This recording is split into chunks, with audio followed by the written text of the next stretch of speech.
So I have one item at the top. I have a special guest here today. My dad is sitting in the back. I've informed him he cannot ask any questions at the briefing, so if he doesn't abide by that, you all have free reign to do whatever you like. But with that, I know there's a lot going on in the world, so let's start with what's on your minds. Can we start with Egypt? We certainly can. Obviously, the administration is working to rethink its relationship and aid and all. Can you give us any kind of background information on that? Like, I mean, what is the object of the game? Is the object of the game to figure out what the U.S. can do to influence the Egyptian military government? Is it more of a long-term strategy approach? Is it aid only? Is it, All of the above. But let me try to answer your question, and if not, you can ask more, of course. And also, it seems as if there are different players in the administration that have different ideas about this, and so how deep is the discord?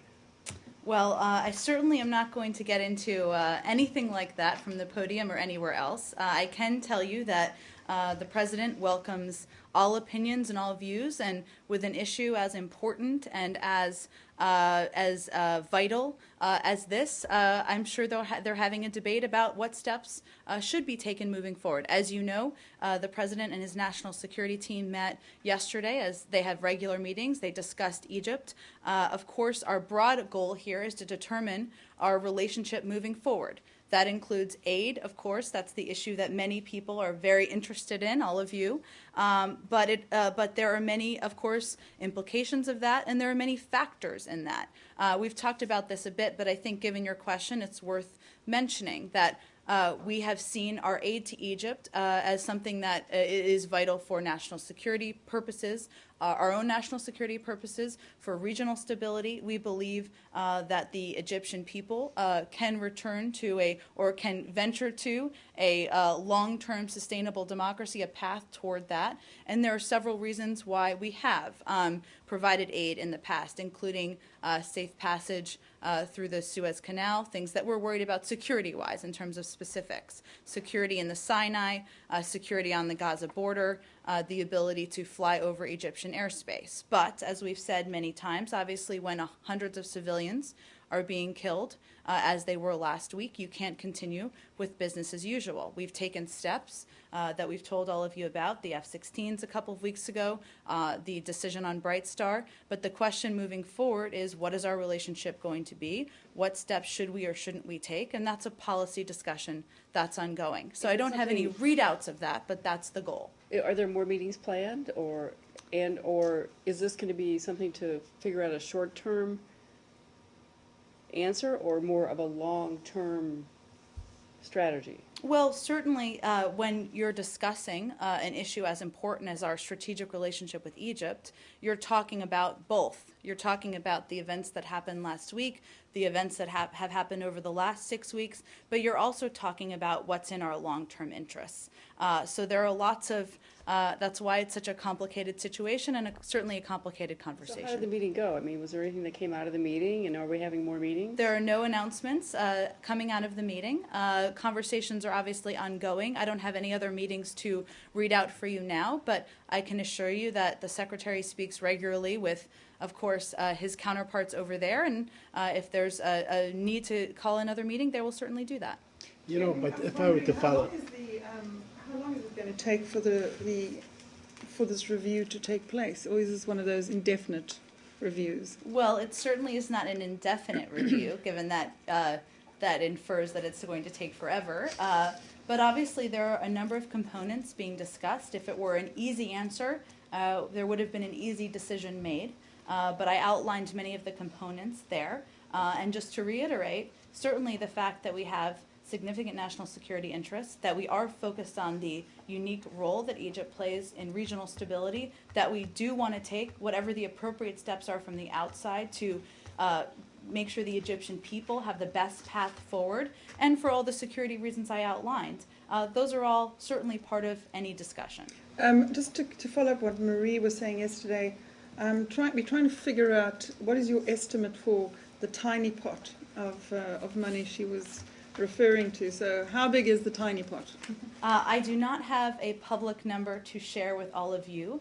I would just, if we can take a step back for just a moment, clearly our review of our assistance and the circumstances on the ground are different than they were in June and May and a year ago. That certainly impacts how we're looking at this. Everything Marie said yesterday and what I said Monday still stands. There's not a blanket hold or a hold on assistance, but that review is continuing where applicable. But I don't have a public number. We are venturing to get you all kind of a snapshot to give you a better sense of the breakdown, and certainly do want to provide as much information as possible. But, you know, as I'm sure you all know, given the complicated process, sometimes the questions that seem as simple don't always have easy answers. Jen, But can I Jen, follow up you on know, the the meeting real truth is- quick? Sure. Can I just follow up on, I don't want to dominate, but No, go ahead. I mean, this big meeting was called yesterday, you know, and then, okay, gosh, the meeting's over. Well, now what is everybody doing?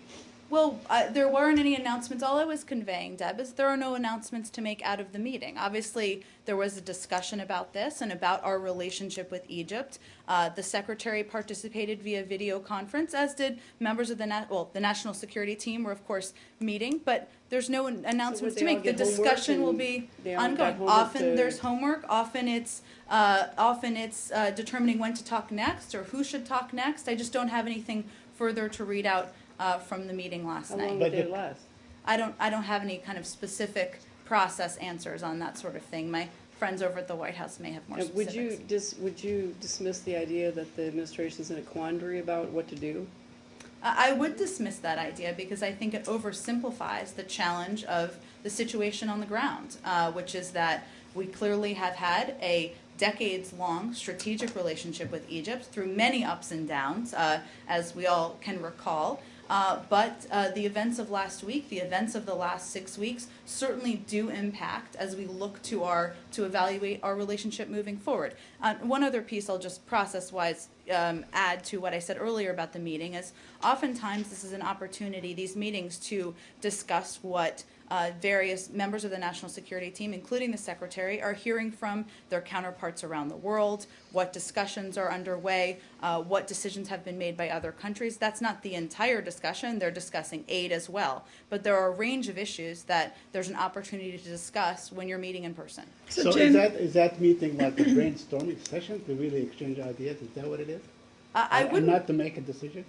No, Saida, sometimes I think I've made clear here, and I don't even think that I need to make clear how complicated the situation is on the ground and all the different variables. I don't think anybody around the world or here in the United States would want the president and his team to rush to a decision when there's still discussions ongoing. And when there's an announcement to be made, we'll make an announcement. But this has been going on since the 3rd of July. I mean, it's been a long time in the making, isn't it? Well, Said, I think we all know that events on the ground, the events last week, the hundreds of civilians who were killed last week, certainly impact the discussion and impact the review and the conversation about our relationship moving And forward. finally, you keep saying that business can't be as usual, but in fact, the Egyptians are behaving as if business goes on unusual, or at least they are not deterred. Listening to Biblawi, listening to Nabil Fahmy, who was very close and friend of America. I was listening to him today and so on. They're comfortable in what they're doing. They don't seem to be deterred, and in fact, they're turning the onus on you. Well, Said, what I was referring to was the fact that there have been meetings to discuss our relationship. Those have been impacted by the events of the last week. And clearly, what happens on the ground matters, and that's part of what we look at and what we evaluate. Going back to Leslie's question about a timeline, and the $585 million that hasn't been put into the trust yet. The end of the fiscal year is just over a little bit of a month away. Is that not a timeline? Do you not need to make a decision before September 30th? Well, certainly, the end of the fiscal year is of course, a relevant date, but I don't have a prediction of when money will be obligated.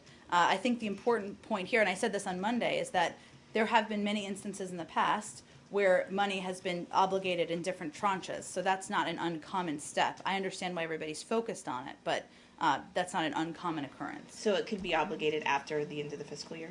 After September 30th? I'd have to double check on that for you, but obviously we have a good amount of time between now and September 30th. Just to follow up, earlier you said that you are looking at what your partner is also doing. The EU is meeting on the same issue today and is also doing a review. Would that influence anything what the US does? A coordinated effort to put pressure on the Egyptians is always better than just one. Well, certainly, we have been working closely with our counterparts, including High Representative Ashton, and there have been joint statements that have been issued related to Egypt over the past couple of weeks. And the Secretary speaks with her on a regular basis. Every country is going to make their own decisions. We're undergoing our own review, just as the EU has and will. And part of that is certainly discussing conversations with counterparts and what other steps are being taken. But just like in any foreign policy issue, every country is going to make their own decision, and there are a range of factors that go into that. Yes. Change Go the ahead, subject? Syria? No. Egypt? Okay, one more on Egypt. Two Okay. more. Two more on Egypt. Three. Okay. Three. All right. Go ahead. For salt. 7. Go ahead. You mentioned the expression "what happens on the ground," and definitely what happens in the ground every day is changing.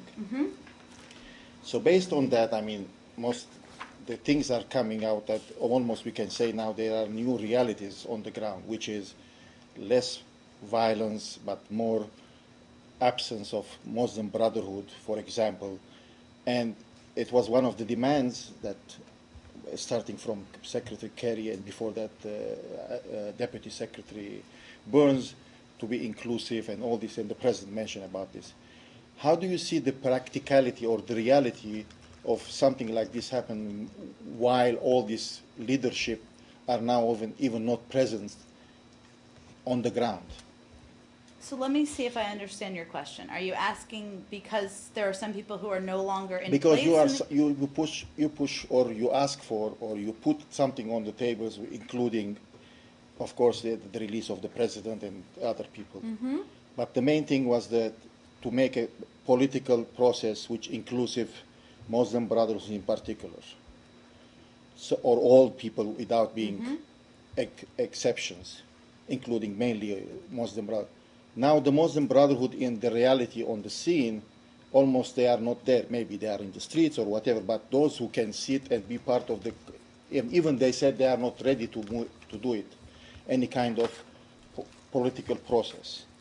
How do you see or how you understand that this political process, inclusive political process, can take place when the realities are changing on the ground? Well, I'm not sure if this is answering your question, so let me try here. But Okay. we've long said that it is challenging to have an inclusive process when there are arbitrary detentions and arrests. And that's why we've called for a process for release, because obviously having all parties partake in an inclusive process includes the Muslim Brotherhood, includes many of the parties who have been subject to arrest.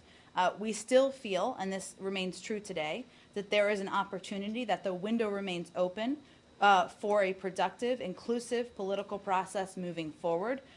We are open to continuing that dialogue. I know that High Representative Ashton has said something similar, and we are hopeful that we can get back on a track to doing that, because we feel that's what is best for the Egyptian people.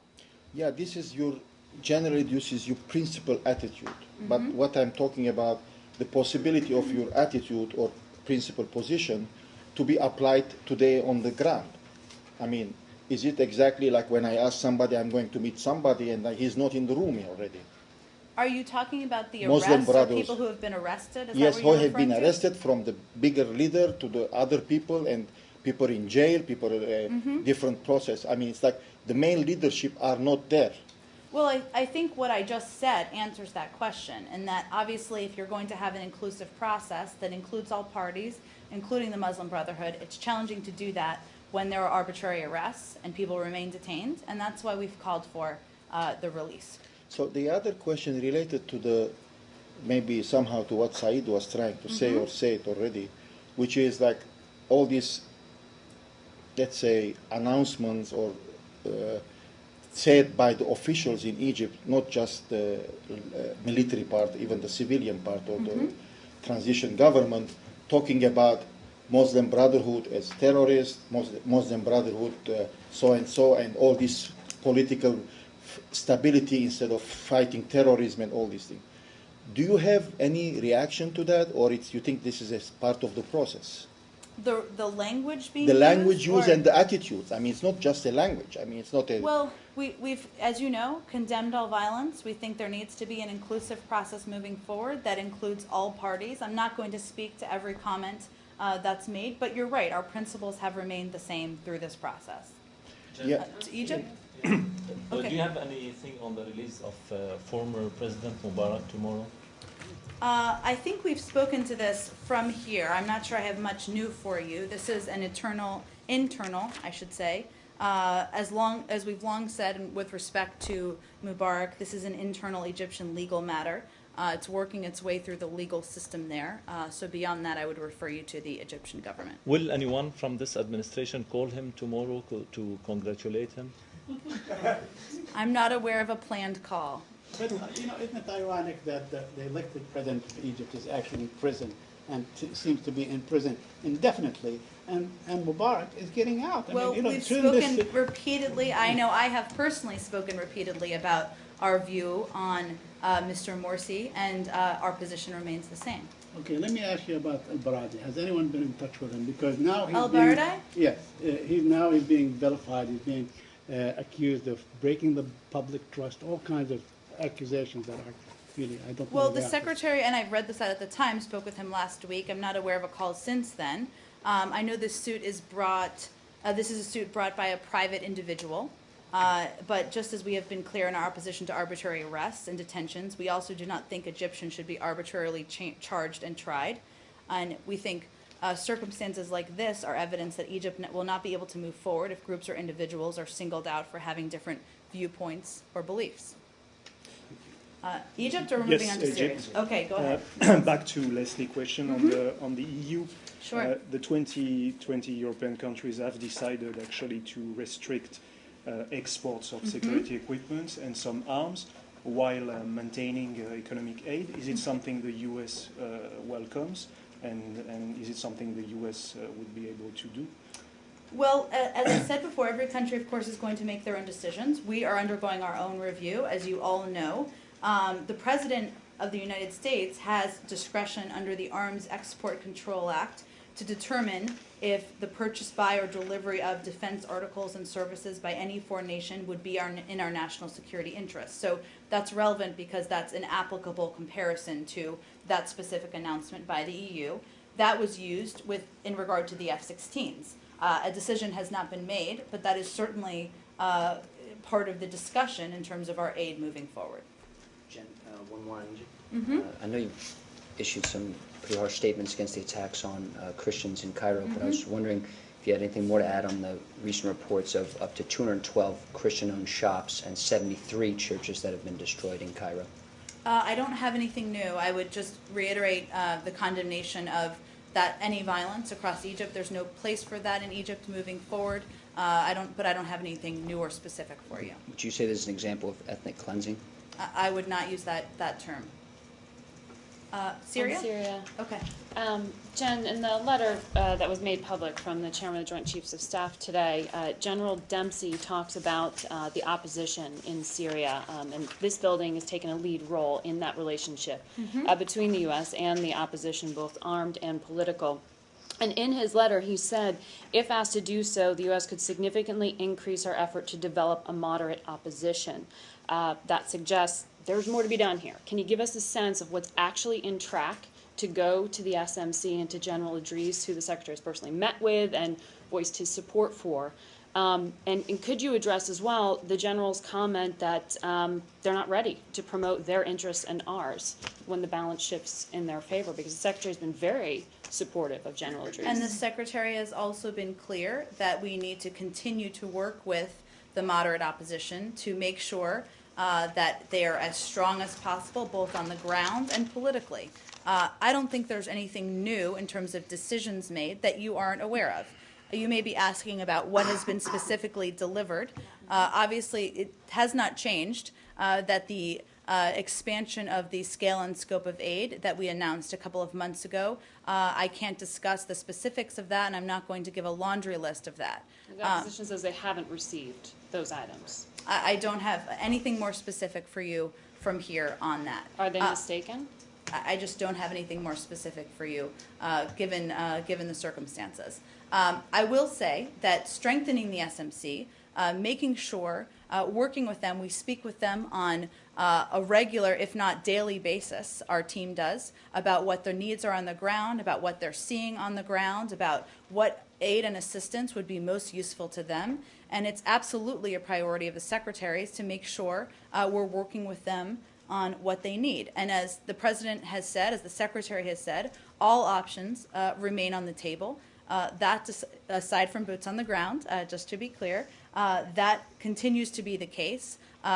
Discussions about what the appropriate steps are ongoing in the administration. But does the Secretary agree with the assessment that the opposition's just not ready?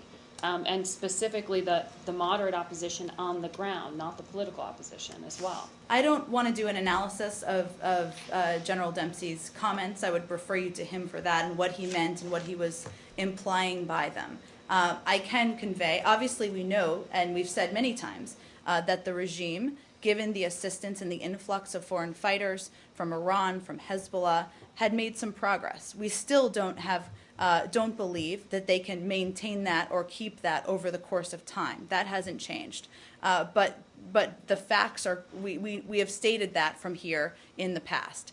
Continuing to work with the opposition, including the SMC, including General Idris, is a priority of the secretaries and one that he's very focused on, and he works with his team closely on a daily basis, as well as his counterparts at DOD, as well as the White House, as well as officials around the administration. Has the Secretary spoken to General Idris since this was made public or since these alleged chemical weapons attacks took place? From the alleged allegations from this morning? Yes.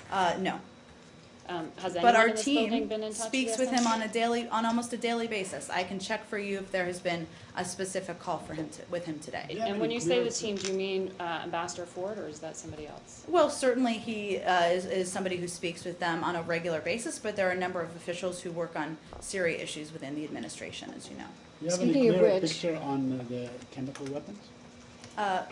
Let's let Jill go first, Right. and then we'll go to you, Well, Saeed. Go coincidentally, ahead. I had the very same question. Oh, you're And aligned. yes, amazing, absolutely incredible. So I presume that, I mean, we've seen what the White Mm-hmm. House said. What does the State Department have to say? And what is the State Department doing right now with this push to have the UN inspectors who are on the ground go in and hopefully look at where this happened? Well, a couple of things, and let me just reiterate, because I think it's important to the statement that came out from the White House today. The United States is deeply concerned by reports that hundreds of Syrian civilians have been killed in an attack by Syrian government forces, including by the use of chemical weapons, near Damascus earlier today. As a part of that statement, we as an administration, which we of course agree with, formally requested that the United Nations urgently investigate this new allegation. As you all know, the UN investigative team is currently in Syria. They're prepared to do so. There have been reports that Sellstrom has been in touch with the regime about this. I don't have an update for you on that specifically, but that's something we're continuing to call for and we'd be very supportive of.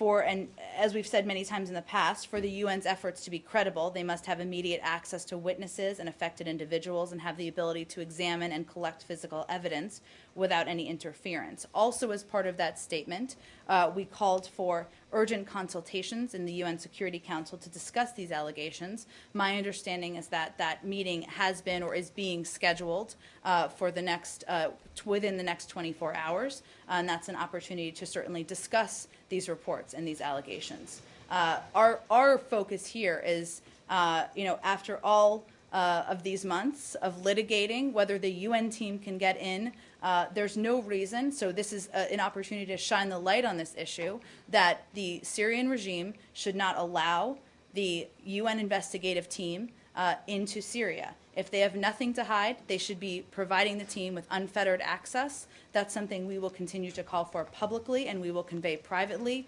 in every opportunity. And the last point I'll make, and there may be more questions, of course, is that there should be no country that stands by or accepts the credible use or the potential credible use of chemical weapons. And every country should be supporting the effort by the UN investigative team to go in and look at as many cases as they can possibly look at. And we believe there's a moral imperative to allow that to happen. Could I follow up? The Russians are saying that this looks like a provocation. They cite the use of chemical weapons in on the morning of the 21st, homemade rocket fired by the terrorists, undefined poisonous substance. So in essence, they're saying that the opposition forces carried this out. What do you say to that? Well, again, we would support any investigation of any report of credible use of chemical weapons, regardless of the source. But that being said, if there's nothing to hide, the Syrian regime should allow these unfettered access to this investigative team. And any country should support the efforts to do just that. So that reference that you had before to any other country should not stand by. Is that Russia? Is that what you're talking It's about? any country. So Any if they're a country, But the I'll truth, lead Jen- you to your own Jen, conclusions. Just to follow up on this, Any country. but hasn't it been like a daunting, the track record on the chemical weapons is not only daunting, it's very murky, because every time there is an accusation, then it goes away, it withers away somehow, and it's off the spotlight. How do you independently can confirm or dispel or deny the fact that chemical weapons were used by any party? I mean, aside from the president's statement on June 13th, there was nothing. Is there anything that you could share with us on this? Well, Said, we have since that time been in close contact, of course, with our counterparts. As you know, we've shared information through the process, and for months, and I expressed this at the beginning of our back and forth here on Syria, we've called for unfettered access for the UN investigative team. That's a body who can go in and investigate what's happening on the ground. We want them to have access to as many sites as where there is credible evidence. Certainly, this is a report from this morning. If there's nothing to hide, they should be allowed in to investigate what's happening on the ground. Jen, So it is really the onus is on the Syrian government to prove that it has not used chemical weapons and not the opposition. Well, it's the onus is on the Syrian regime to allow the UN investigative team access.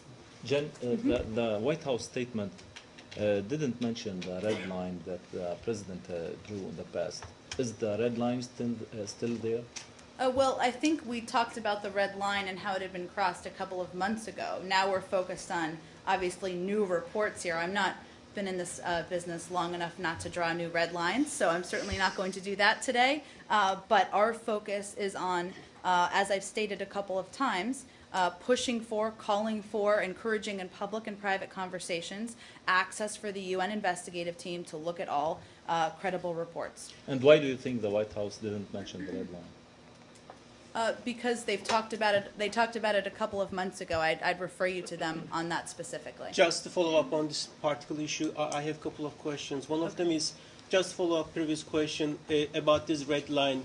So every time there's a alleged use of chemical weapon, that means that the Assad regime crosses this red line again, or do you have any? Again, I'm not talking about red lines. I'm not having a debate or conversation about red lines, or I'm not setting red lines.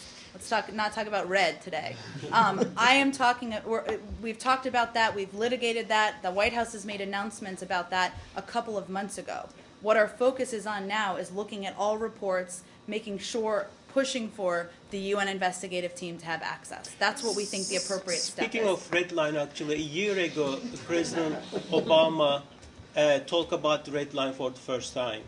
When you look at back for a year, do you think U.S. has been able to use its deterrence, or have the U.S. deterrence dealt a heavy blow by basically not backing what President Obama promised to do?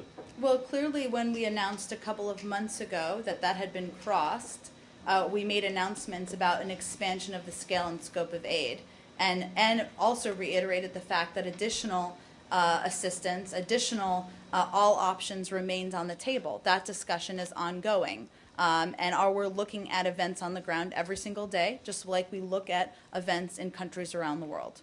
In this particular White House statement, there is no reference to the Syrian government responsibility. So does it mean that you basically don't know who did it, and it could be the opposition or the regime? Actually, there is. I'm happy to read it to you. For the UN's efforts to be credible, they must have immediate access to witnesses and affected individuals and have the ability to examine and collect physical evidence without any interference or manipulation from the Syrian government. But now you're not blaming Syrian government. I just wanted to make sure. I just referencing exactly how it was used in the statement.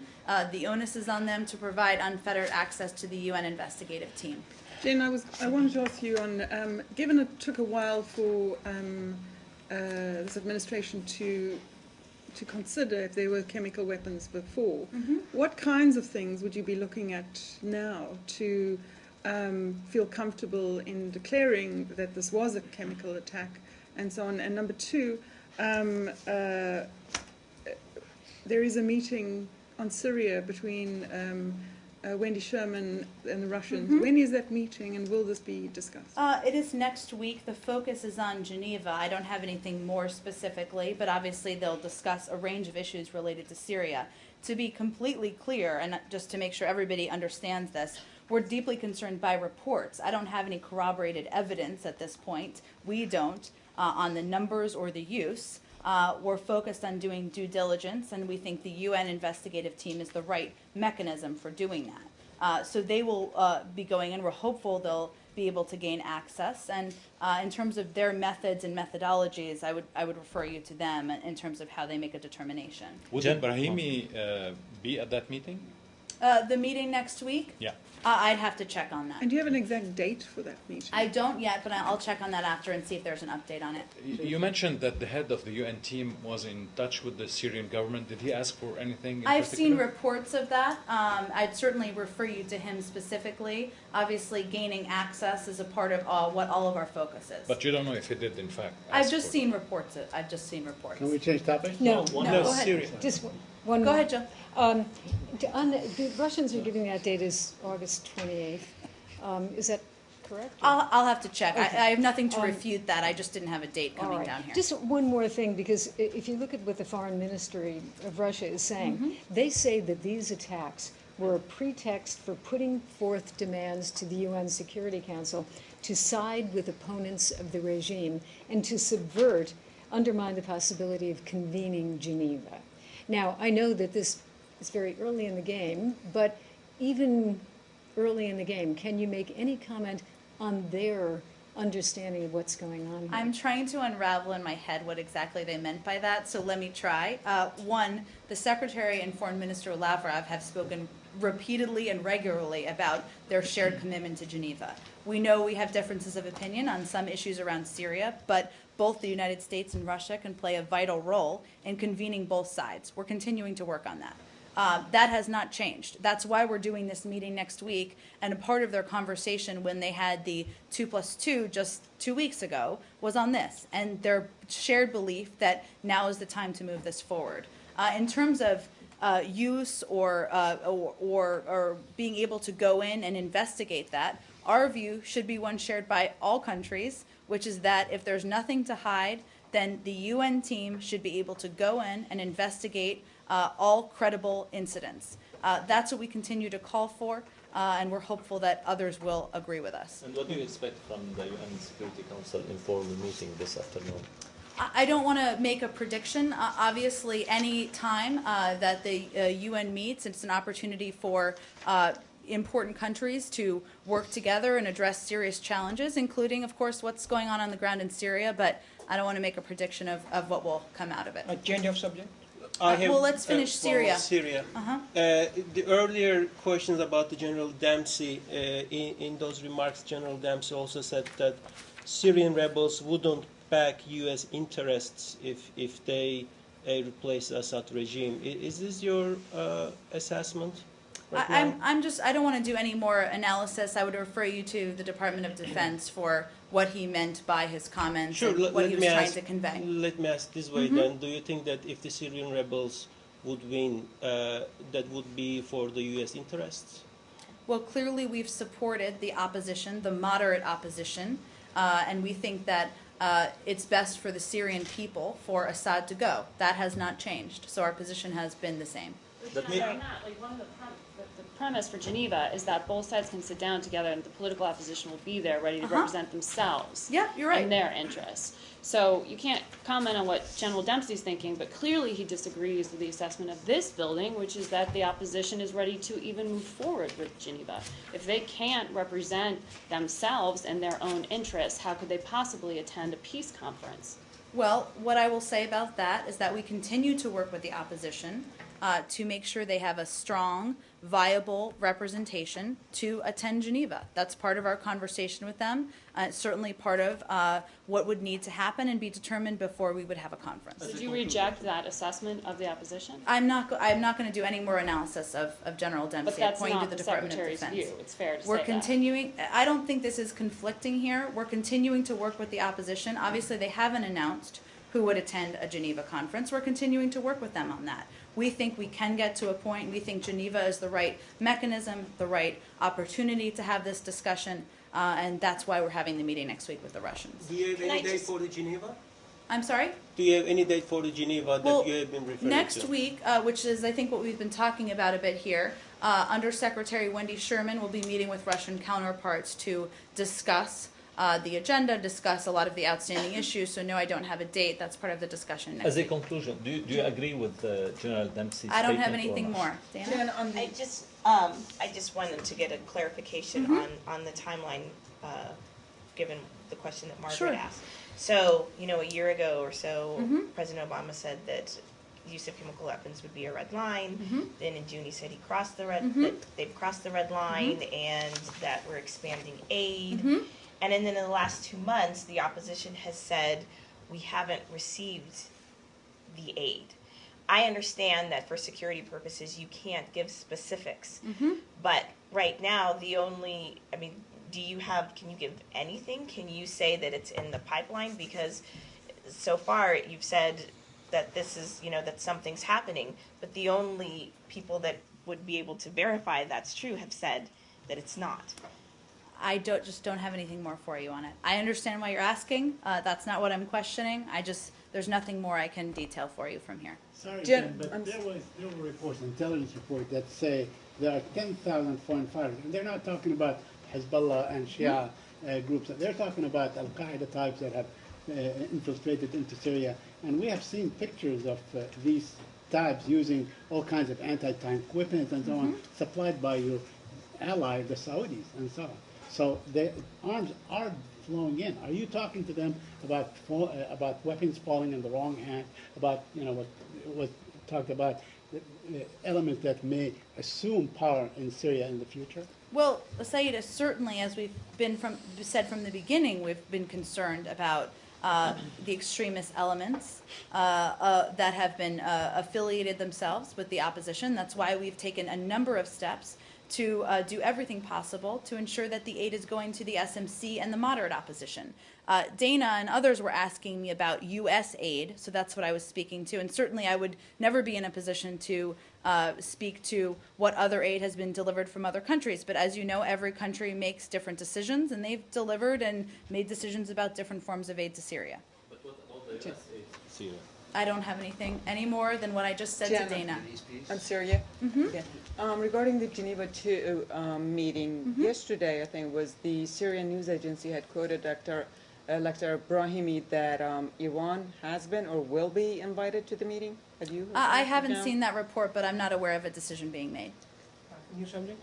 No, last One more in Syria? Can you address the differences still existing between you and the Russians on Geneva too? I don't think I'm going to outline that from here. We've spoken about our position. They speak about their position. That will be part of the discussion. But regardless, Russia can play an important role in bringing representatives of the regime to the table. And we agree that the best mechanism for moving toward a political transition would be a conference in Syria, and that's why we're continuing to discuss it. But there are a lot of reports saying that the U.S. position on Iran coming or not, about the opposition having a unified delegation or not, who represent who, is just wasting time because you are concerned about what the opposition could or would not do in Syria if they win or not. It's just a way of lengthening the conflict? Well, we're not having a conference just to have a conference. We want it to be a vehicle for moving the discussion and the progress on a political transition forward. So obviously there are challenging issues to work through. We've been pretty clear that we don't feel Iran has played a constructive role. There's been an influx of fighters, Hezbollah and others, in support of the regime. So we've made no secret of that. But obviously the discussion of who would participate and what would be on the agenda is an important component of what needs to be determined before there's a conference. But other countries that are supporting the opposition are invited. So where's the logic here? Well, there are some countries that have supported the opposition that have had a stake, but we're still determining some players and the full list of participation. I think most people understand why there are some challenging issues that need to be worked through, and we're continuing to discuss and work through them. Will Ibrahimi participate in next week meeting? Well, we of course continue to coordinate closely with him. I would refer you to him on his plans, but we're in regular close contact with him, and beyond that, I don't have any update on his In participation. fact, he said he was not attending. No, he's not. Any more on Syria? Just one single question on Okay. the red line. The reason I am asking, and many people are asking out there, and sincerely curious, that is the U.S. still has the same assessment on the red line that is going to take a game-changing step, or since it has been a year, if the U.S. has now a new assessment, and The it announcement doesn't we made consider. a couple of months ago still stands. That's why we expanded our scale and scope of aid, why we've continued to discuss additional options, why all options remain on the table aside from boots on the ground. So But you are not following through your promise then. That's what. that's not true at all. But I'm not you are going not to changing let the me finish. balance on the Let ground. me finish. I'm not going to outline for you what a laundry list of what we're doing. But we've talked about it in the past. We've talked about why we can't talk about it in the past. In terms of our focus remains on strengthening the opposition, whether that's the opposition on the ground or the political opposition. We feel that we have made some progress and more work needs to be done. But we're clearly working to move forward on Geneva. We continue to remain in close contact with the SMC. I think you're combining a bunch of things and not actually asking questions about the reality of what the situation is on the ground and what we're working on. Actually, it's pretty clear what I am asking. It's I'm not just clear, asking, but try again. Go ahead. It's just a game-changing step. That means the changing the balance of the power in favor of the opposition. And whatever you have been referencing here for months, they have not the factors or things that are changing the balance of power. And this is not the promise President Obama or this administration given. This is my question. And I don't get the answer because the factors you have been given are not things that change the balance. Well, as we announced a couple of months ago, the decisions we made to expand the scale and scope of aid, which again I'm not going to outline, was made in part because of the red line being crossed and certainly the situation on the ground. Our efforts every single day are focused on how we can strengthen the opposition, the moderate opposition, whether that's working with the SMC or working with the political leaders in the opposition. We know in recent months they've elected leadership. We're working with them to encourage them to have appropriate representation at a Geneva conference. That's where our focus remains. All options still remain on the table aside from boots on the ground, and those discussions are ongoing. Syria? Okay, go ahead. This killing of the Australian baseball player, I know you had a statement yesterday, but it really is picking up a lot of steam. There's a lot of anger and really devastation in Australia about this. Some politicians are saying that they ought to boycott the United States coming to the United States. What is the State Department's level of concern right now, and what, if anything, is the State Department doing to reach out to the Australians, reach out to the public, and try to deal with this? Well, certainly we are in close touch with any of our counterparts through appropriate diplomatic channels. As we said yesterday, but given the tragedy that occurred, it's worth repeating. The American people are certainly shocked at this utterly senseless and tragic loss. We know local authorities are committed to bringing those responsible to justice. That is certainly something that's working its way and will through its legal system. That's not related to the State Department, but is a relevant point. And we respect, of course, the right of all Australians to express their views on any issue, including this one. Obviously, it's a tragedy. The loss of a child, the loss of a loved one, that's always a tragedy. And we're looking, we know local authorities are working on it, and we'll certainly be in touch, remain in touch with counterparts as appropriate on the ground. And is the Secretary himself doing anything? I don't have any calls to read out for you from the Secretary. Let's go ahead. Do you have a response to the sentencing today of Bradley Manning? I know that my colleagues across the street may have said something about this, so let me just reiterate that. We've seen the sentence announced today by the court in the court-martial of Bradley Manning. We have made clear that leaking or divulging classified information is a serious matter. The Secretary respects the court's decision and diligence in this complex trial, and more broadly respects the integrity of the process. There have been some observers who comment that the sentence he received was more than any of the sentences meted out to those who perpetrated acts of wrongdoing that he exposed. Do you have any comment on that? I don't. We respect the legal process. I just reiterated the fact that the Secretary respects the process that was underway. I'm sorry? White House. Who's across the street? Oh, the White House. So that's too colloquial of a term. I apologize for that. Piece, please. Oh, sure. Palestinian Across official. the river. That's more accurate. You're right. Palestinian official today described negotiations as, quote, treading water because the Israelis are keeping Ambassador Indyk out of discussions and warned talks could collapse if he doesn't get in there. Wondering if you have any take on that, anything to comment on him trying to insert himself into that? Is he being kept away by the Israelis? Where do we stand? Well, let me be clear here. The goal is for talks between the two parties. The United States cannot determine the end result here. It's up to the two parties to determine that. Ambassador Indyk and his team are playing a facilitating role for the talks. That's what he's been doing. He's maintaining an intense schedule of meetings with leaders and the negotiating teams.